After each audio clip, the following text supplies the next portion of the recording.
नमस्कार दोस्तों, Bihar board 9th वार्षिक परीक्षा 2026 के लिए देखिए सामाजिक विज्ञान यानी कि सोशल साइंस का ओरिजिनल क्वेश्चन पेपर आउट हो गया है। बिल्कुल ओरिजिनल क्वेश्चन पेपर है जिसका भी 18 मार्च को सामाजिक विज्ञान का एग्जाम है। पूरा रट लीजिएगा, सेम यही पेपर आएगा, सेम टू सेम 18 मार्च को। देखिए बिल्कुल ओरिजिनल क्वेश्चन पेपर है, सेम टू सेम आएगा।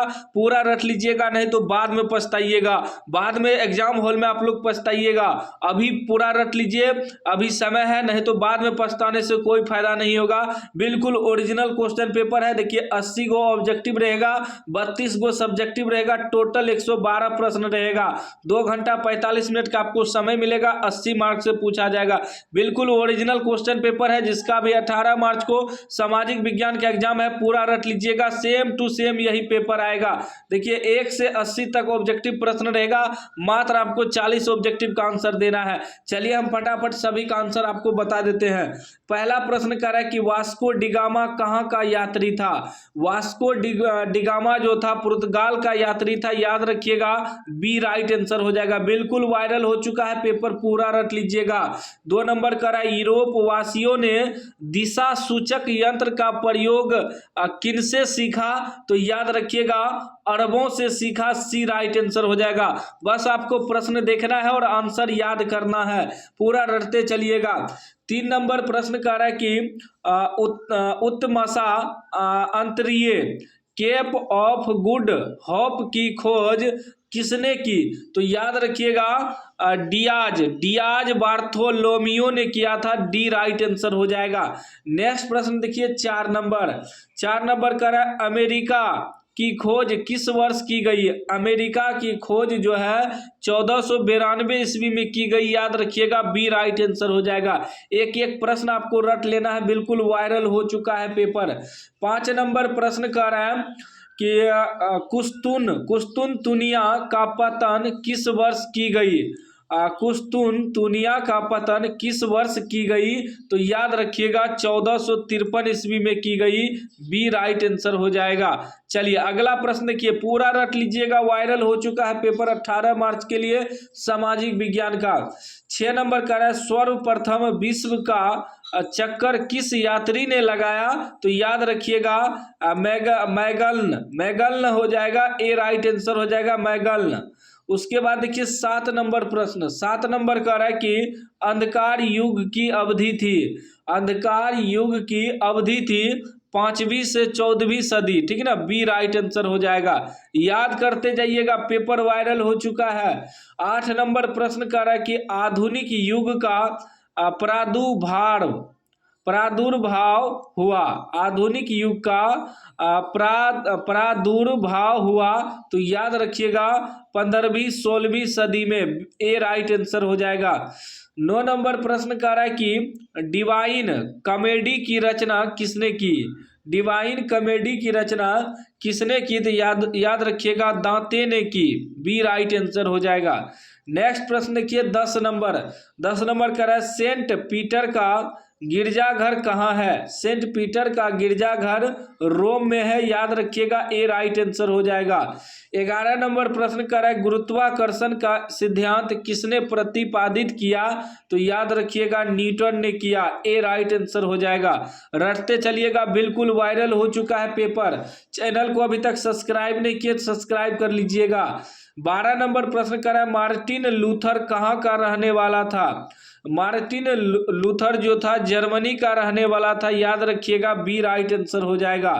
13 नंबर प्रश्न कर रहा है कि द्रव्यांतर के सिद्धांत की आलोचना किसने की, तो याद रखिएगा विक्लिफ ने की, ए राइट आंसर हो जाएगा।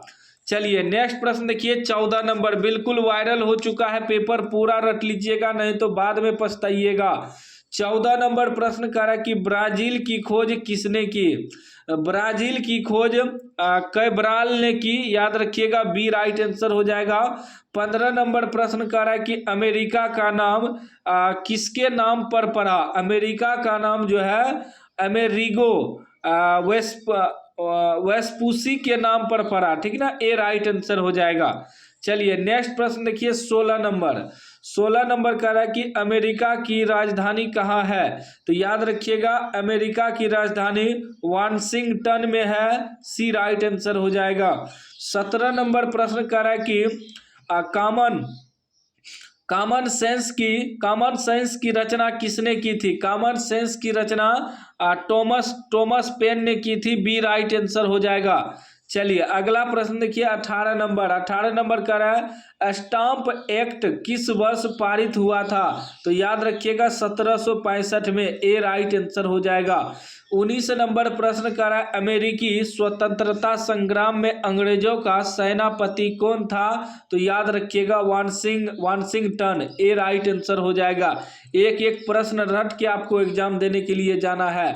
20 नंबर प्रश्न कर रहा है अमेरिकी संविधान कब लागू हुआ? अमेरिकी संविधान जो है 1789 ईस्वी में लागू हुआ, बी राइट आंसर हो जाएगा। चैनल को आप लोग सब्सक्राइब कर लीजिएगा और घंटी को दबा के ऑल कर लीजिएगा, ठीक ना। और 2027 में आप लोग मैट्रिक का एग्जाम देंगे तो इस चैनल पे आपको मैट्रिक का फुल तैयारी करवाया जाएगा, फ्री में पीडीएफ वगैरह दिया जाएगा सब्जेक्टिव ऑब्जेक्टिव का, तो चैनल को जरूर सब्सक्राइब कर लीजिएगा। 21 नंबर प्रश्न देखिए, 21 नंबर प्रश्न कर रहा है विश्व में प्रथम लिखित संविधान किस देश में लागू हुआ? तो याद रखिएगा अमेरिका, सी राइट आंसर हो जाएगा। चलिए नेक्स्ट प्रश्न देखिए 22 नंबर प्रश्न कर रहा है किस संधि के द्वारा अमेरिकी स्वतंत्रता संग्राम को मान्यता मिली? तो याद रखिएगा पेरिस की संधि, ए राइट आंसर हो जाएगा। 23 नंबर प्रश्न कर रहा है अमेरिकी स्वतंत्रता संग्राम में अमेरिका का सेनापति कौन था? तो याद रखिएगा मेरे शेर वाशिंगटन, डी राइट आंसर हो जाएगा। 24 नंबर प्रश्न कर रहा है अमेरिका के प्रथम राष्ट्रपति कौन थे? तो याद रखिएगा जॉर्ज वाशिंगटन, ए राइट आंसर हो जाएगा। अभी तक चैनल को सब्सक्राइब नहीं किए तो सब्सक्राइब कर लीजिएगा। 25 नंबर प्रश्न कर रहा है सप्तवर्षीय युद्ध किन दो देशों के बीच हुआ था? तो याद रखिएगा मेरे शेर ब्रिटेन फ्रांस के बीच, सी राइट आंसर हो जाएगा। 26 नंबर प्रश्न कर रहा है लोकतंत्र के बारे में इनमें से कौन सा कथन सही नहीं है? तो याद रखिएगा लोकतंत्र में लोगों को अभिव्यक्ति की स्वतंत्रता होती है, यह जो है सही नहीं है, ए राइट आंसर हो जाएगा। एक एक प्रश्न आपको रट लेना है। 27 नंबर प्रश्न कर रहा है इनमें से किससे लोकतंत्र के विस्तार में मदद मिलती है? तो याद रखिएगा लोगों का संघर्ष, डी राइट आंसर हो जाएगा।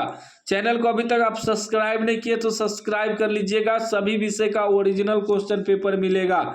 28 नंबर का इनमें से कौन सा कथन सही है? इनमें से जो है फ्रांस में 1789 ईस्वी की क्रांति ने लोकतांत्रिक शासन की नींव डाली, यह कथन सही है, सी राइट आंसर हो जाएगा। अगला प्रश्न देखिए 29 नंबर कह रहा है कि निम्नलिखित वाक्यांशों में से किसी एक का चुनाव करके इस वाक्य को पूरा कीजिए। अंतर्राष्ट्रीय संगठनों में लोकतंत्र की जरूरत है ताकि दुनिया के सभी देशों के साथ समान व्यवहार हो, बी ऑप्शन सही हो जाएगा। अगला प्रश्न देखिए 30 नंबर प्रश्न कर रहा है इनमें से किससे लोकतंत्र के विस्तार में मदद नहीं मिलता? तो याद रखिएगा विदेशी शासन द्वारा आक्रमण, बी राइट आंसर हो जाएगा। चलिए अगला प्रश्न देखिए 31 नंबर प्रश्न कर रहा आज की दुनिया के बारे में इनमें से कौन सा कथन सही है? तो याद रखिएगा आज पहले के किसी दौर से ज्यादा देशों में शासकों का चुनाव लोगों के द्वारा हो रहा है, सी राइट आंसर हो जाएगा। चलिए नेक्स्ट प्रश्न देखिए 32 नंबर प्रश्न कर रहा है आज प्रत्यक्ष प्रजातंत्र असंभव हो गया है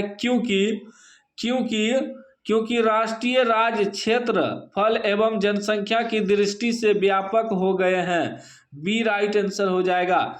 चलिए नेक्स्ट प्रश्न देखिए 33 नंबर कह रहा है प्रजातंत्र में अंतिम सत्ता या शक्ति किसमें केंद्रित होती है? तो याद रखिएगा जनता में केंद्रित होती है, बी राइट आंसर हो जाएगा। नेक्स्ट प्रश्न 34 नंबर का आधुनिक प्रजातंत्र को किस रूप से जाना जाता है? तो याद रखिएगा प्रातिनिधिक प्रजातंत्र के रूप में, सी राइट आंसर हो जाएगा। मैं आपको प्रश्न बता रहा हूं और आंसर बता रहा हूं, रटते चलिएगा। 35 नंबर प्रश्न देखिए 35 नंबर का रहा है कि प्रत्यक्ष प्रजातंत्र सामान्यतः किसके साथ संबंध है, तो याद रखिएगा यूनान के साथ, डी राइट आंसर हो जाएगा।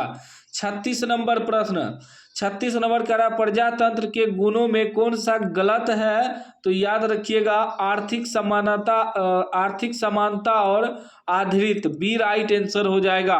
चलिए नेक्स्ट प्रश्न देखिए 37 नंबर, 37 नंबर का रहा प्रजातंत्र की आलोचना किसने नहीं की है, तो याद रखिएगा ब्राइस ने नहीं की है, सी राइट आंसर हो जाएगा।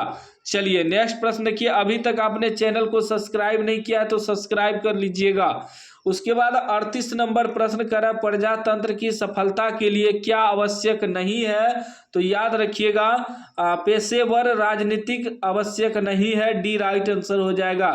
39 नंबर प्रश्न करा कि इनमें से कौन लोकतंत्र के लिए आवश्यक नहीं है, तो याद रखिएगा न्यायालय पर किसी व्यक्ति का नियंत्रण हो, सी राइट आंसर हो जाएगा। नेक्स्ट प्रश्न 40 नंबर, 40 का आज दुनिया में सबसे बेहतर शासन किसे माना जाता है, तो याद रखिएगा लोकतांत्रिक शासन व्यवस्था को, ए राइट आंसर हो जाएगा। चलिए नेक्स्ट प्रश्न देखिए 41 नंबर, 41 नंबर का लोकतांत्रिक एवं गैर लोकतांत्रिक शासन व्यवस्था में अंतर किस आधार पर किया जा सकता है, तो याद रखिएगा सरकार के निर्णय की प्रक्रिया के आधार पर, डी राइट आंसर हो जाएगा। चलिए नेक्स्ट प्रश्न देखिए 42 नंबर, 42 का लोकतंत्र में शासन कौन करते हैं, लोकतंत्र में जनता शासन करते हैं, ए राइट आंसर हो जाएगा। 43 नंबर प्रश्न का रहा है सैनिक शासन में शासन की जिम्मेवारी किसके हाथ में होती है, तो याद रखिएगा सेना या फौज के हाथ में होती है, सी राइट आंसर हो जाएगा। 44 नंबर प्रश्न कर रहा है भारत में वोट देने की न्यूनतम उम्र सीमा क्या है, तो याद रखिएगा 18 वर्ष है, सी राइट आंसर हो जाएगा। नेक्स्ट प्रश्न देखिए 45 नंबर, 45 नंबर प्रश्न कर रहा है लोकतंत्र में अकाल और भूखमरी की संभावना कम करती है, यह तर्क देने का इनमें से कौन सा कारण सही नहीं है, तो याद रखिएगा लोगों को कोई भी तर्क और उस पर आचरण करने की आज़ादी है, डी राइट आंसर हो जाएगा। चलिए नेक्स्ट प्रश्न देखिए 46 नंबर, 46 नंबर का उत्पादन के प्रमुख साधन कितने हैं, उत्पादन के प्रमुख साधन है 5, सी राइट आंसर हो जाएगा। 47 नंबर प्रश्न का उत्पादन का क्या अर्थ है, उत्पादन का अर्थ है उपयोगिता का सृजन, बी राइट आंसर हो जाएगा। 48 नंबर प्रश्न कर रहा है कि उत्पादन का निष्क्रिय साधन है, तो भूमि है, याद रखिएगा डी राइट आंसर हो जाएगा। याद करते जाइएगा एक एक प्रश्न। 49 नंबर कर रहा है निम्नलिखित में से भूमि की विशेषता कौन सी है, तो याद रखिएगा उसमें गतिशीलता का अभाव, सी राइट आंसर हो जाएगा। चलिए नेक्स्ट प्रश्न देखिए 50 नंबर, 50 का अर्थशास्त्र में भूमि का तात्पर्य है, तो इसका राइट आंसर हो जाएगा प्राकृति प्रदत्त सभी निःशुल्क वस्तुएं, ए राइट आंसर हो जाएगा। 51 नंबर प्रश्न कर रहा है निम्नलिखित में से कौन उत्पादक है, तो उत्पादक हो जाएगा बढ़ई, ए राइट आंसर हो जाएगा। चलिए नेक्स्ट प्रश्न देखिए 52 नंबर, 52 कर रहा है कौन उत्पादन का साधन है, तो उत्पादन का साधन हो जाएगा श्रम, बी राइट आंसर हो जाएगा। 53 नंबर प्रश्न कर रहा है कि निम्नलिखित में कौन उत्पादन का साधन नहीं है, तो आपका उपभोग जो है उत्पादन का साधन नहीं है, डी राइट आंसर हो जाएगा। उसके बाद देखिए 54 नंबर प्रश्न निम्नलिखित में से कौन पूंजी है, तो पूंजी आपका हो जाएगा किसान का हल, सी राइट आंसर हो जाएगा। 55 नंबर प्रश्न कर रहा है कि जो व्यक्ति व्यवसाय में जोखिम का वहन करता है उसे क्या कहते हैं, तो उसे कहते हैं साहसी, याद रखिएगा सी राइट आंसर हो जाएगा। नेक्स्ट प्रश्न 56 नंबर, 56 नंबर का निम्नलिखित में कौन श्रम के अंतर्गत आता है, तो याद रखिएगा शिक्षक द्वारा अध्यापन, सी राइट आंसर हो जाएगा। 57 नंबर प्रश्न का है कि भारत में हरित क्रांति कब आई, भारत में हरित क्रांति 60 के दशक में आई, बी राइट आंसर हो जाएगा। नेक्स्ट प्रश्न देखिए 58 नंबर, 58 का है देश के किस राज्य में हरित क्रांति की शुरुआत हुई, तो याद रखिएगा पंजाब, बी राइट आंसर हो जाएगा। 59 नंबर प्रश्न कर रहा है कि हरित क्रांति का सर्वाधिक प्रभाव पड़ा तो गेहूं पर, ए राइट आंसर हो जाएगा। 60 नंबर प्रश्न कर रहा है कि मनुष्य की मूलभूत आवश्यकताएं हैं तो उपयुक्त सभी हो जाएगा, यानी कि भोजन और वस्त्र भी हो जाएगा, मकान भी हो जाएगा, शिक्षा भी हो जाएगा, तो इनमें से सभी मार के आना है। 61 नंबर प्रश्न कर रहा है कि क्षेत्रफल की दृष्टि से भारत का विश्व में कौन सा स्थान है, तो याद रखिएगा 7वां स्थान है, ए राइट आंसर हो जाएगा। 62 नंबर प्रश्न कर रहा है भारत के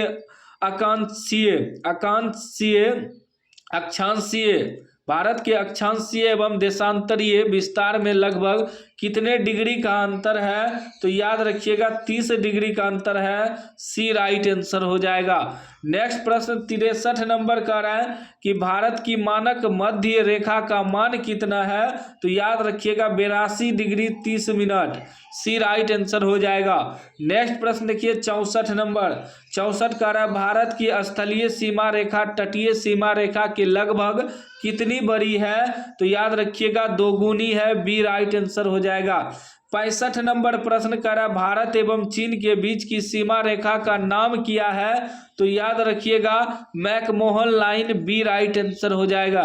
नेक्स्ट प्रश्न 66 नंबर का रहा है कर्क रेखा किस राज्य से नहीं गुजरती है, तो याद रखिएगा उड़ीसा से नहीं गुजरती है, बी राइट आंसर हो जाएगा।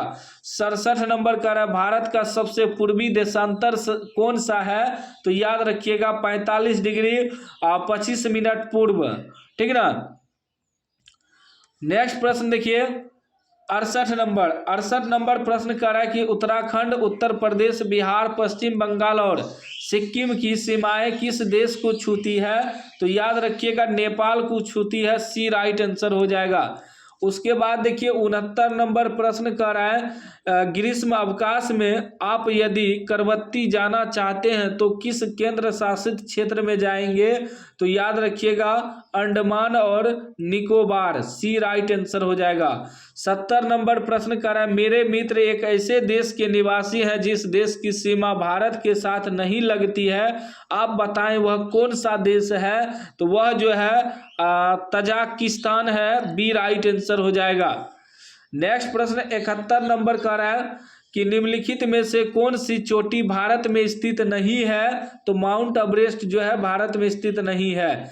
72 नंबर प्रश्न का रहा है कि बिहार के उत्तर पश्चिमी किनारे पर हिमालय की कौन सी श्रेणी है, तो याद रखिएगा शिवालिक है, बी राइट आंसर हो जाएगा। नेक्स्ट प्रश्न 73 नंबर का रहा है हिमालय के निर्माण में कौन सा सिद्धांत सर्वमान्य है, तो याद रखिएगा इसका राइट आंसर हो जाएगा प्लेट विवर्तनिक सिद्धांत, सी राइट आंसर हो जाएगा। 74 नंबर प्रश्न कर रहा है कि सैडल चोटी की ऊंचाई कितनी है, सैडल चोटी की ऊंचाई 642 मीटर है, सी राइट आंसर हो जाएगा।